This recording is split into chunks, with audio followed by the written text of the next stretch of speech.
नमस्कार, आप देख रहे हैं डीडी हिमाचल और स्वागत है आपका कार्यक्रम कृषि दर्शन में। कृषि और कृषक हमारे देश की अर्थव्यवस्था के मूल आधार हैं। कृषक जहां कृषि से अपनी जीविका का उपार्जन करता है, वहीं दूसरी तरफ वे देश के विकास में अपनी एक अहम भूमिका निभाता है। कार्यक्रम में हम आज मुलाकात करेंगे एक ऐसे ही प्रगतिशील किसान से, जिनसे हम जानेंगे कि किस तरह से कुंभ का उत्पादन कर हम या जो हमारे किसान भाई बहन हैं वो अपनी आय को बढ़ा सकते हैं। कार्यक्रम में आज हमारे साथ है प्रगतिशील किसान दीपक वर्मा जी। दीपक जी, आपका कार्यक्रम में बहुत बहुत स्वागत है। दीपक जी जो हैं वो शिमला मशोबरा से हैं। तो दीपक जी, आप जिस तरह से कृषि से बहुत समय से जुड़े हुए हैं, बहुत समय से आप खेती कर रहे हैं, ऐसे में आपके मन में कैसे विचार आया कि आप खुम्ब यानी मशरूम का उत्पादन करें? जी। इसके पीछे बहुत बड़ी बात नहीं थी। हम एप्पल्स ग्रो करते थे तो उसमें जैसे हमें सेब की में ये लगा कि डेफिशिएंसी आने लगी, तो मशरूम का जो मेन कंसेप्ट हमने शुरू किया। एक तो हमारे पास कमरे खाली रहते थे, ग्रेडिंग पैकिंग करने के बाद कमरे खाली रहते थे, ऑफ सीजन हमारे पास कोई काम नहीं होता था। तो हमने सोचा इसको किस तरह यूटिलाइज किया जाए और उन कमरों को भी यूटिलाइज किया जाए। और हमारा जो डेफिशिएंसी आ रही है, एप्पल में कलर ठीक नहीं आ रहा, कई बार साइज छोटा रह रहा, तो हमारे पास हमने ये देखा कि हमें इसमें कुछ ना कुछ ऐसा डालना चाहिए, हमें नेचुरल फार्मिंग पे जाना चाहिए। तो हमने क्या किया, मशरूम वेस्ट का उपयोग करने के लिए हमने ये चाहा कि मशरूम भी मिल जाए और उसकी वेस्ट से भी हमें काम हो जाए। तो इससे हमारे मन में विचार आया कि हमें मशरूम ग्रोइंग करनी चाहिए। बल्कि हम रोड एड से दूर थे, पर एनी हाउ हमने बहुत अच्छा उसको मेंटेन किया हुआ है। जी दीपक जी, आपने बहुत ही अच्छी बात कही कि किस तरह से आपने शुरुआत की कि आप जो है ऑलरेडी आपने कहा बागवानी से जुड़े हुए थे, सेब का आप कार्य कर रहे थे, और ऐसे में जब आपको लगा कि सेब में जो है डेफिशिएंसी आ रही है, तो आपने साथ में मशरूम की खेती करने का सोचा। तो ऐसे में आपको दोनों तरफ से जो है लाभ प्राप्त हुआ। बिल्कुल जी। जी तो दीपक जी, जिस तरह से शुरुआत आपने की, आपको लगा डेफिशिएंसी आ रही है आपके बागीचे में, जी, तो ऐसे में आपने जो मशरूम की खेती की जो आपने शुरुआत करनी थी, तो इससे पहले आपने कोई ट्रेनिंग ली या किसी तरह का किसी से जो जानने वाले थे उनसे कोई सलाह ली? इसके लिए मैं सबसे जरूरी है ट्रेनिंग। जी। मशरूम बगैर ट्रेनिंग के नहीं हो सकता। इसके लिए भी ये बहुत हाइजीन वर्क है, बड़ा साफ सफाई मांगता है, और मौसम का, टेम्परेचर का इसमें बहुत बड़ा योगदान होता है। तो मैंने सबसे पहले इसमें 15 दिन की ट्रेनिंग की थी सोलन चंबा घाट से, DRM से। वो ट्रेनिंग करने के बाद मैंने फिर कंपोस्ट बिल्कुल छोटे स्तर से शुरू काम किया कि देखता हूँ कुछ मिलता है भी कि नहीं, क्योंकि हम रोड एड से बहुत दूर बैठे थे। तो हमने वो शुरू किया तो सब कुछ ठीक रहा जी। तो उससे हमें ट्रेनिंग के बाद ही हमने ये काम शुरू किया था जी। तो आप कितना ज़रूरी मानते हैं, जिस तरह से आपने खुद ट्रेनिंग की, आपको क्या लगता है कि जब भी इस काम की शुरुआत हो तो ट्रेनिंग कितनी ज़रूरी है? नहीं, ट्रेनिंग सबसे ज़रूरी है। अदरवाइज आप हमें पता ही नहीं लगेगा किस टेम्परेचर पे क्या चीज़ काम करना है, किस स्टेज पे उसको पानी देना, मॉइस्चर कितना मेंटेन करना। अगर वो ट्रेनिंग नहीं है, और कितनी साफ़ सफाई, किस तरह उनको हैंडल करना, साफ़ सफाई का इसमें बहुत बड़ा रोल है, और वो बगैर ट्रेनिंग के असंभव है जी। तो ट्रेनिंग बहुत ज़्यादा ज़रूरी है जी। दीपक जी, जिस तरह से शुरुआत की हम बात करें कि जब भी इस कार्य की शुरुआत की जाए, तो कौन कौन सी ऐसी वो बातें हैं जिनका हर व्यक्ति को ध्यान रखना चाहिए, जिससे जो है इसकी खेती आसानी से हो सके और ज़्यादा अच्छी हो सके? सबसे बड़ा ध्यान तो ये रहना चाहिए कि हम शहर के कितना नज़दीक हैं, क्योंकि इसकी जो शेल्फ लाइफ है बहुत छोटी बहुत कम होती है जी। अगर हम मार्केट में उसको टाइम का ना पहुंचा पाएँ तो वो गलत हो जाएगा। दूसरा, इसमें मैंने आपको पहले ही बताया, साफ़ सफाई का बिल्कुल ध्यान रखो आप, है ना। और दूसरा ये है कि आप उसको मार्केटिंग करने के बाद आप उसको दोबारा अपने चैम्बर में, अपने मशरूम ग्रोइंग कमरे में कितनी जल्दी वापस आते हैं, वो सबसे बड़ा ज़रूरी होता है। क्योंकि हमें जो प्रॉब्लम आती थी, हमें जैसे प्लगिंग करते थे सवेरे के टाइम, और उसके बाद इमीडिएटली उसको मार्केट में ले जाना, उसके बाद जो काम आता था वो आता था कमरे में। तो उसके लिए हमें जल्दी से जल्दी पहुंचना पड़ता था कमरे में, इसलिए ये शहर के पास होना ज़रूरी है। दूसरा, आपकी डेलीगेशन कितनी, आपके पास वर्कलोड कितना है। अगर बहुत ज़्यादा वर्क है तो उस काम में नहीं चलना चाहिए। ऐसे ही ये काम सबसे बेस्ट है, उसमें कोई प्रॉब्लम नहीं आती जी।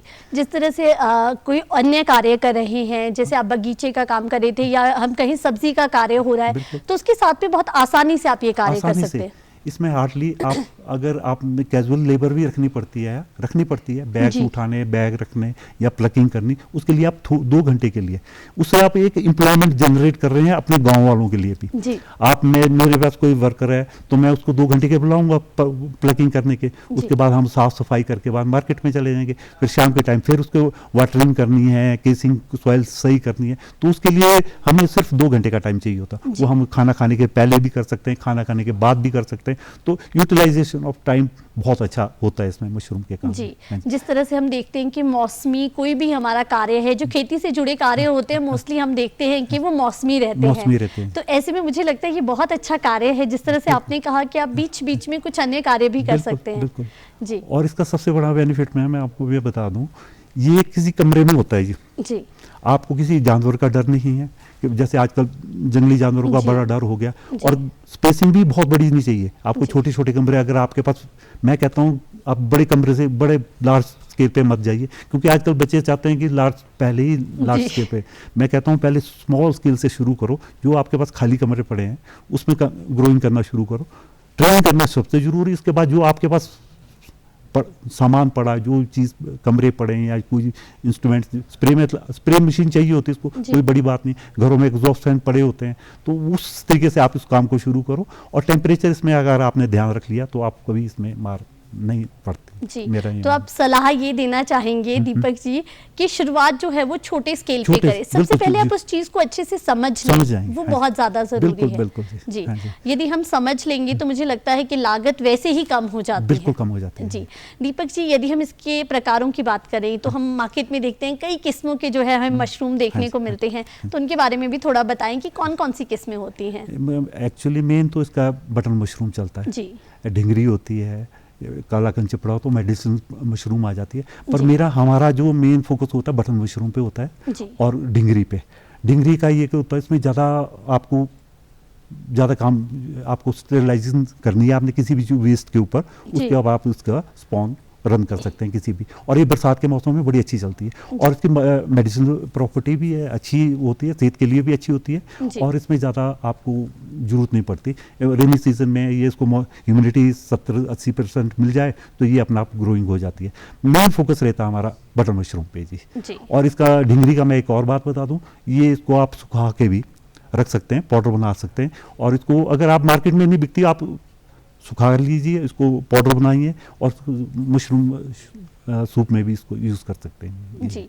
दीपक जी, यदि हम मांग की बात करें कि मार्केट में मांग सबसे ज़्यादा किस मशरूम की है, और आप इस समय में कौन से मशरूम की खेती कर रहे हैं, तो वो भी हमें बताएं। एक्चुअली जो मेन है हमारा टेस्ट है बटर मशरूम पे है जी, और हमारा जो यहाँ का एटमॉस्फेयर है वो भी बटन मशरूम, ऐसे मिल्की मशरूम भी होती है, वो आप हमारे निचले इलाके हैं जैसे ऊना, हमीरपुर, बिलासपुर, गर्म वाले इलाके, उसमें आप मिल्की मशरूम भी लगा सकते हैं, पर हमारा जो फोकस होता है यहाँ बटन मशरूम पे होता है, और उसकी मार्केट भी हमें अच्छी मिल जाती है। जैसे मैरिज सीजन हुआ, कोई फेस्टिवल सीजन है, उसमें जैसे हमारा टूरिज्म प्लेस है, वीकेंड में इसको मशरूम के हर होटल में हमारा जो मेन फोकस होता है, हम शादियों में ज़्यादा फोकस करते हैं कि शादियाँ किस उसमें चली हैं, और मेन फोकस टूरिस्ट इसको बहुत लाइक करते हैं जी। और इस तरह जैसे हमारे पास जंगलों में पहले गुच्छियाँ भी होती थी जी, वो भी लाइक करते हैं लोग, इसकी डिश बड़ी महंगी बिकती है, तो टूरिज्म प्लेस पे ये चीज़ें काफ़ी अच्छी बिक रही हैं, मशरूम काफ़ी अच्छा, फिर पिकल्स बन जाता है इसका, वो भी एक आपकी इनकम ऑफ सोर्स है, बटन मशरूम का ही वो बनता है जी। तो ये बटन मशरूम का हम कह सकते हैं कि टेस्ट बहुत ज़्यादा बाकी से डिफर करता है, इसलिए इसकी ज़्यादा डिमांड है, या फिर हम कहें कि जो जलवायु है वो यहाँ के लिए काफ़ी सुटेबल है। जलवायु बहुत अच्छी है, टेस्ट तो है ही मैम, इसमें 90% तो ये पानी है, 10% ये न्यूट्रिशन जो है वो प्योर फॉर्म में, इसलिए मशरूम मैं तो कहता हूँ हर घर में, जैसे हमारे नॉन वेज नहीं खाते हैं जो लोग, उनके लिए मशरूम आज की डेट में दी बेस्ट है, और बच्चों को खासकर मैं चाहता हूँ कि हफ्ते में 2 बार मशरूम देने चाहिए जी। एक न्यूट्रिशनल वैल्यू बहुत अच्छी है मशरूम की, इसमें कोई टेस्ट तो अपनी जगह है ही, और साथ साथ इसकी न्यूट्रिशनल वैल्यू भी है। मैं ये क्यों कह रहा हूँ, मैं इसलिए कह रहा हूँ, इसमें कोई केमिकल यूज नहीं हो सकता जी।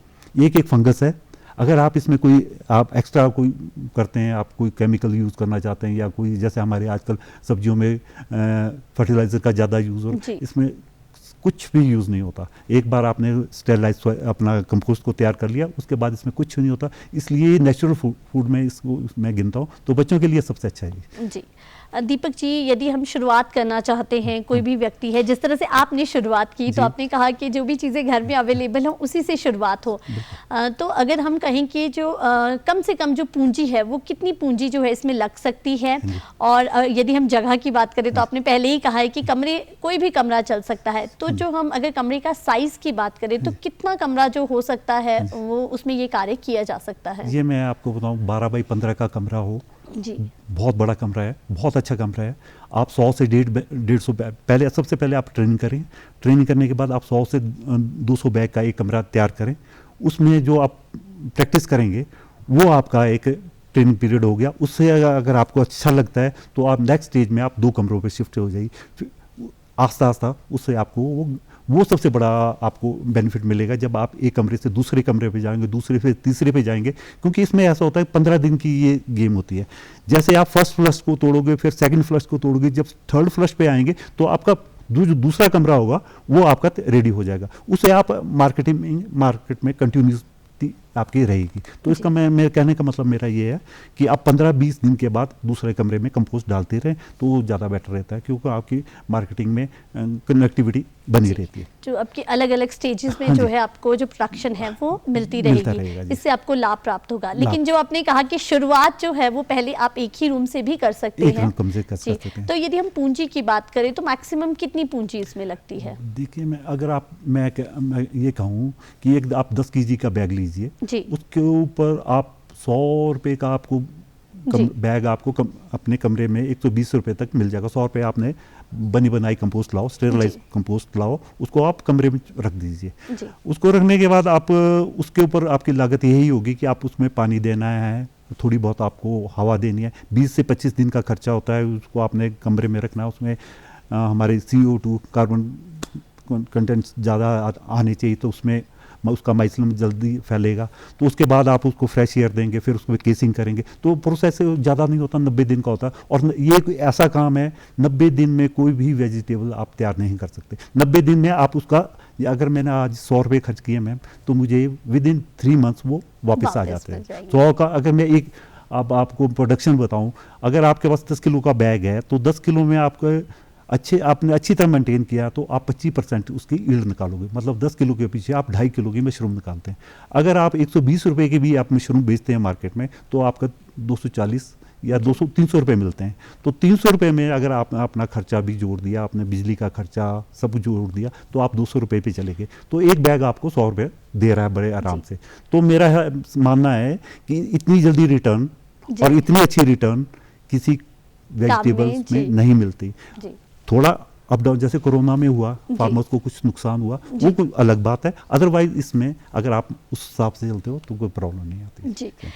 बात की दीपक जी आपने, खाद से शुरुआत होती है इसकी, तो खाद के बारे में जानना चाहेंगे। जिस तरह से आपने कहा कि मार्केट में से आप जो है जो तैयार खाद है उसे भी ले सकते हैं, और यदि व्यक्ति खुद खाद तैयार करना चाहता है तो वो स्वयं भी कर सकता है, तो ये प्रोसेस किस तरह का रहता है? ये इसका मैम सबसे बड़ा ये होता है कि इसके लिए आपको जो कंपोस्ट बनानी हो के लिए थोड़ा एरिया खुला चाहिए होता है, थोड़ी सी इसमें अमोनिया गैस निकलती है, तो आप MC एरिया से थोड़ा बाहर होने चाहिए ताकि वो प्रॉब्लम आती है। तो अदरवाइज इसमें कंपोस्ट आप बना सकते हैं अगर आप थोड़ी सी MC की लिमिटेशन से बाहर हो, क्योंकि अमोनिया गैस निकलती है उसमें, तो उसके लिए थोड़ी सी प्रॉब्लम आती है, तो थोड़ा सा ये रहता है। अदरवाइज इसमें कोई ऐसी प्रॉब्लम नहीं आती। आप तूड़ी लेंगे, इसमें कई चीज़ें मिक्सर होती है, मिक्स करते हैं हम, जैसे चिकन मैन्योर होता है, हमारा यूरिया होता है, 3-4 चोकर वगैरह, इस तरह हम फिर उसको टर्निंग देते हैं समय के बाद। फिर ये 21 दिन में शॉर्टेस्ट मेथड, और लॉन्गर मेथड में 28 दिन में तैयार हो जाती है। तो उसके बाद हम इसको पैस्चराइजेशन में मशीन में डालते हैं, तो उसके बाद पैस्चराइजेशन के बाद इसको फिर हम बैग्स में डालते हैं। तो ये एक मेथड है, वो थोड़ा सा महंगा पड़ जाता है, एक जो ट्रेनिंग किया बच्चा होता है उसके लिए थोड़ा सा ये मुश्किल होता है कि वो इतना बड़ा सेटअप तैयार करे। जब आप अर्निंग करने लगते हैं तो आदमी सब कुछ सोच लेता है, यार मुझे आज की ये डेट चाहिए, मुझे अपना वो चाहिए, तो वो फिर वो चीज़ आ जाती है जी। तो आप यही कहना चाहेंगे कि जो शुरुआत है वो आप जो है तैयार खाद से ही कीजिए। अगर तैयार खाद है तो वो ज़्यादा बेटर है, ज़्यादा बेटर, क्योंकि आपको वो एक ट्रेनिंग पीरियड मिल जाता है, आपको 1 साल 2 साल का, उसके बाद आप कमरे भी एक्सटेंड कर सकते हैं। तो वो क्योंकि हमारे यहाँ जो हमारा एटमॉस्फेयर है उसमें ज़्यादा जरूरत नहीं पड़ती। जैसे टेम्परेचर हमारा 25-26 से ऊपर नहीं जाता है। शिमला खास कर मैं शिमला की बात कर रहा हूँ, तो 25-26 से नहीं जाता। हमें थोड़ी उसमें ऐसा होता है कि अगर आपका वो टेम्परेचर ज़्यादा जाता तो माइसिलम मरता है, अगर कम रहता है तो उसमें घबराने वाली बात नहीं होती। जहाँ 20 दिन लगने वो 25 दिन में माइसिलम रन कर जाता है। वो तो दीपक जी, जिस तरह के बैग्स जो हैं ये तैयार किए जाते हैं मशरूम उगाने के लिए, हमने पिक्चर्स में भी काफ़ी सारे देखे कि जो छोटे छोटे बैग हैं, तो क्या इसकी कोई क्वांटिटी रहती है, कुछ किसी क्वांटिटी में इन बैग्स को तैयार किया जाता है? हाँ, इसका ये भी बहुत अच्छा क्वेश्चन है आपका। ये एक्चुअली क्या होता है, हमें रैक्स जो होते हैं हमें उनकी हाइट्स पे भी डिपेंड करता है, क्योंकि हम चले जाते हैं 10 फीट पे, तो अगर हम बैग तो आप 15 kg का भी बना लीजिए, पर उसकी मेंटेनेंस करना थोड़ा मुश्किल हो जाता है, उसको पानी देने की मुश्किल आ जाती है। तो हम 10 या 12 kg का बैग बनाते हैं जी, तो वो एक ट्रांसपोर्टेशन करने में आसान रहता है, और उसमें माइसिलम जो रन करता है वो बड़े आसानी से करता है। तो उसमें ये इसलिए हम 10 kg और 12 kg का ही बैग जी। तो अमूमन यही बैग जो है ये रहते हैं ज़्यादा रहते हैं। हाँ जी। अब बात आती है खाद के बाद स्पॉन की, यानी बीज की। तो ये जो बीज है, ये अच्छा बीज कहाँ से मिले, कहाँ से जो है जो किसान है जो ये खेती कर रहे हैं वो ये बीज ले सकते हैं, आप कहाँ से लेते हैं, और किस तरह से आप ये देखते हैं कि जो बीज है वो बहुत अच्छा है, किन बातों का ध्यान रखते हैं? देखो, किसी भी फसल के लिए ना जी, आप कोई धनिया भी लगा रहे हो ना खेत में, मेथी भी लगा रहे हो आप, छोटी मोटी खेती बाड़ी तो सभी करते हैं, किचन गार्डन तो सभी करते हैं। अगर आपके पास सीड ठीक नहीं है ना जी, तो ये तो फंगस है। अगर फंगस में कुछ भी प्रॉब्लम आ गई ना, तो फंगस उसको ग्रो नहीं करने देगा। तो इसमें हमें जो हम स्पॉन लेते हैं, जैसे हम चंबा घाट से ले लेते हैं, उनका स्टेशन है वो बिल्कुल अच्छा देंगे। प्राइवेट नर्सरियाँ भी हैं, जैसे पौंटा साहिब में है, देहरादून में बड़ा अच्छा काम कर रही हैं। अब तो लैब बड़ी सोफिस्टिकेटेड, बड़ी अच्छी अच्छी लैब्स आ गई हैं। तो स्पॉन में हमसे ये देखते हैं कि स्पॉन एक जैसे कलर का होना चाहिए, वाइट मिल्की कलर का होना चाहिए। इसमें कोई भी ब्राउन कलर का या ग्रीन कलर का मोल्ड नहीं होना चाहिए, कोई डिफरेंट कलर नहीं होना चाहिए, वो देखा जाता है। उसको एक पर्टिकुलर टेम्परेचर में उसको ट्रांसपोर्टेशन किया जाता है। जब दूर से लाते हैं, ज़्यादा टेम्परेचर नहीं होना चाहिए, तो थोड़ा सा गाड़ी में जैसे लाते हैं तो इसी वैन्स हों तो ट्रांसपोर्टेशन करके वो लाते हैं। फिर वो उसको प्रॉपरली हाथ स्टेरिलाइजेशन करके अच्छी तरह करके, फिर जो हमारी स्टेरिलाइज सॉइल कंपोस्ट होती है उसमें मिक्स किया जाता है परसेंटेज के हिसाब से जी। 10% अगर 1 कुंटल मेरे पास खाद है तो मैं उसका 10% या 8% या 5% जो आपको लगता है कि मेरे टेम्परेचर में सूटेबल है, तो उस तरीके से हम इसको मिक्स कर देते हैं और उस तरह इसको। दीपक जी, ये बात हुई कि आपने बीज बो दिए हैं, फिर आपने कहा कि ये जो पूरा प्रोसेस है ये 90 दिनों का है, तो जो बीज बोने के बाद अगला कदम है वो क्या रहता है, किस तरह से जो है अगला स्टेप लिया जाता है? इसका अगला कदम होता है कि हमें जैसे ही हमने उसको मिक्सिंग कर दी, उसके बाद हम बैग भरेंगे जी। बैग भरने के बाद इसको एक हल्की रैक पे रख लेंगे। रैक पे रखने के बाद इसको हल्की सी एक स्प्रे देते हैं, वो इसलिए स्टेरिलाइजेशन, ताकि हमारे कोई हाथ गंदे फंदे लग गए या बैग पे कोई फर्क ना पड़े, तो उसको एक हल्की सी हम स्टेरिलाइजेशन करते हैं। वो हम फॉर्मोलिन या हल्की सी फॉर्मोलिन बेविस्टिन का यूज़ करते हैं ताकि कोई फंगस उसमें ना आए, और उसको कवर कर देते हैं। फिर हम कमरे को बंद कर देते हैं जी। कमरे में हम ये करते हैं कि एक टेम्परेचर देख लेते हैं कि 20-22 का टेम्परेचर ऑटोमेटिक मिल रहा है तो हमें कोई करने की जरूरत है।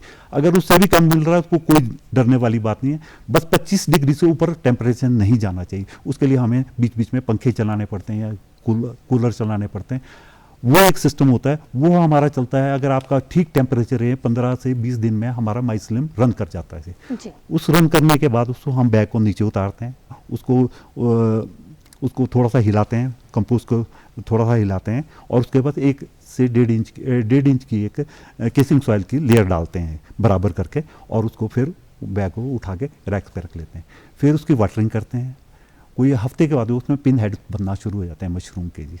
तो ये सोचिए आपके 10वें या 12वें दिन में आपकी मशरूम मार्केट के लिए रेडी होती है। फर्स्ट फ्लश आपका 1 हफ्ते के बाद शुरू हो जाता है जी।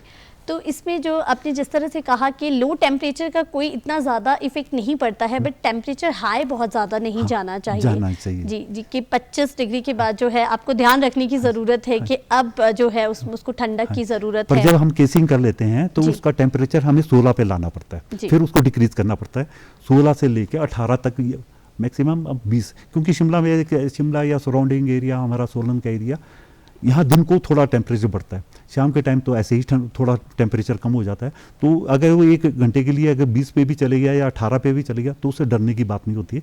वो हमें 20 से ऊपर कंटिन्यू 4 से 6 घंटे तक नहीं जाने देना पड़ता, इसलिए हमें पंखे और कूलर का यूज़ करना पड़ता है। अगर 20 से ऊपर जब हम फ्रूट बॉडी बनती है तो 20 से ऊपर हमें टेम्परेचर नहीं जाना चाहिए। जी, और जिस तरह से आपने कहा कि जो पिकिंग के रहते हैं वो 3 स्टेजेस में आप उनको ले सकते हैं। फर्स्ट स्टेज में, जी, फिर उसके बाद सेकंड और थर्ड के बाद जो है आपका वो समाप्त हो जाता है। फर्स्ट स्टेज में आप क्या करेंगे, पर डे मशरूम तोड़ेंगे जी, पर डे आपको प्लकिंग करनी है। जी, सेकंड स्टेज में आपको क्या करना है, सेकंड स्टेज में आपको 1 दिन तोड़ के प्लकिंग करनी है। जी, थर्ड स्टेज में क्या होता है, आप मोस्ट प्रोबेबली 3 डेज के बाद आप प्लकिंग निकलेंगे तो उसमें हल्की हल्की आपकी यील्ड कम होने लगती है। उसके साथ क्या होता है कि आपने एक कमरा और लगाया है तो आपने उसको 15 दिन का गैप में भरा है तो वो कमरा आपका वो भी तैयार हो जाता है और जो पिछली आपकी मशरूम चल रही है वो भी मार्केट में निकल जाती है। इस तरह आप कंटिन्यूटी में आप बने रहते हैं। जी, दीपक जी, जिस तरह से आपका जो फल है वो तैयार हो जाता है, उसके बाद जो मेन बात आती है वो आती है उसकी ग्रेडिंग और पैकिंग की।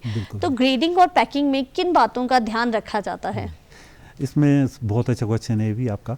इसमें हमें बटन मशरूम चाहिए होते हैं जी। अगर आपने ज़्यादा बड़ा मशरूम कर दिया तो उसकी मार्केट वैल्यू नहीं रहती। तो एक बटन का मतलब बटन साइज मशरूम चाहिए आपको, तो उसकी वैल्यू अच्छी होती है। अगर आपने बड़ा मशरूम कर दिया है तो फिर वो फटना शुरू हो जाता है, उसमें नीचे से आपको ऐसे लगती है जैसे छतरी टाइप हो जाती है, तो उसकी मार्केट इतनी अच्छी नहीं रहती। फिर वो आप उसका पिकल्स या किसी और उसको यूज़ कर सकते हैं या सूप में इस तरह भी यूज़ करते हैं। कोशिश ये रहनी ग्रेडिंग में कि आप बटन साइज का मशरूम तैयार कीजिए, उसकी मार्केट अच्छी मिलती है और बड़े होने से कोई मतलब नहीं होता इसका। जी। अगर आप उसको प्लग कर देते तो वो इफेक्ट आपका माइसलिम पे पड़ता है। अगर आप जल्दी तोड़ते हैं तो उसमें कोई फ़र्क नहीं पड़ेगा, माइसलिम दूसरी साइड से दूसरा मशरूम तैयार कर देगा। तो इसलिए कोशिश यही रहनी चाहिए कि ग्रेडिंग में हमें बटन मशरूम ही रखना चाहिए और उसको हम तोड़ते हैं, उसको साफ़ सफाई करते हैं, पानी में करते हैं एक धो के, फिर इसको कई बार हमें कई लोग ऐसे भी मांगते हैं, अनवॉश मांगते हैं, तो अनवॉश के लिए हमें एक बॉक्स होता है उसमें हम उसको डाल देते हैं। अनवॉश नहीं देना तो हम उसको वॉश करके अच्छी तरह उसको पैकेट में 200 ग्राम के पैकेट बनाते हैं और वो दे देते हैं। जैसे कोई होटल्स की डिमांड है या कहीं शादी की है तो जैसे वो 5 किलो का या 10 किलो का तो हम 2.5 किलो के पैकेट्स बड़े पैकिंग बना के देते हैं। तो मार्केटिंग के लिए आप किस तरह का आपका कार्य रहता है? हमारा ऐसा रहता है जी, कोशिश हम ये करते हैं कि लोकल मार्केट पे ही जाएं। जी, जिस तरह से आपने अभी भी कहा था कि टूरिस्ट यहाँ बहुत आते हैं, हाँ तो यहीं कंजम्पशन ज़्यादा हो जाती है। तो वो हम कुछ होम स्टेज की डिमांड होती है हमारे पास, कुछ होटल्स की डिमांड होती हैं, कुछ जैसे कोई गैदरिंग होती है रेस्टोरेंट्स में, कई बार पार्टीज वगैरह होती है, कई मैरिज पार्टीज, तो वो हमसे कॉन्टेक्ट करते हैं तो हम उन्हें उस तरीके के देते हैं। बाकी जो बच गया वो हम लोकल मार्केट ढली मंडी या फिर शिमला मंडी में वो प्रोवाइड करते हैं। जी, जो फ्यूचर में इस खेती से जुड़ना चाहते हैं, खुम्ब की खेती करना चाहते हैं, ऐसे लोगों को आप क्या कहना चाहेंगे? मैं ये कहना चाहूँगा कि पहले तो अपनी विल पावर स्ट्रॉन्ग करें जी, और काम करने से पहले प्रोग्रेसिव फार्मर से डिस्कस करो जी, उनके व्यू कैप्चर करो और अपने एरिया को देखो कि हम किस एरिया में रहते हैं। एक उसके लिए पानी साफ़ सुथरा चाहिए, हवा साफ़ सुथरी चाहिए और रोड कनेक्टिविटी बड़ी ज़रूरी चाहिए। वो चीज़ें हैं तो आप इसको पीछे हटने की कोई ज़रूरत नहीं। जैसे आजकल बच्चों के पास कई बार कोरोना में जैसे काम की कमी है, मैं कहता हूँ आंखें बंद करके बेधड़क होकर ट्रेनिंग करो, काम करो, बहुत अच्छा रहेगा। जी, दीपक जी, आप कार्यक्रम में आए और इतनी अच्छी हमें जानकारी दी कि किस तरह से लोग इस कार्य से जुड़ सकते हैं, ये बहुत ही अच्छी आपने उन्हें टिप्स दी, इसके लिए आपका बहुत बहुत धन्यवाद। धन्यवाद जी। आज कार्यक्रम में हमारे साथ थे प्रगतिशील किसान दीपक वर्मा जी, जिनसे हमने जाना किस तरह से खुम्ब की खेती की जा सकती है और किसान किस तरह से आय में वृद्धि कर सकते हैं। आज कार्यक्रम में बस इतना ही, हमें दीजिए इजाजत, नमस्कार।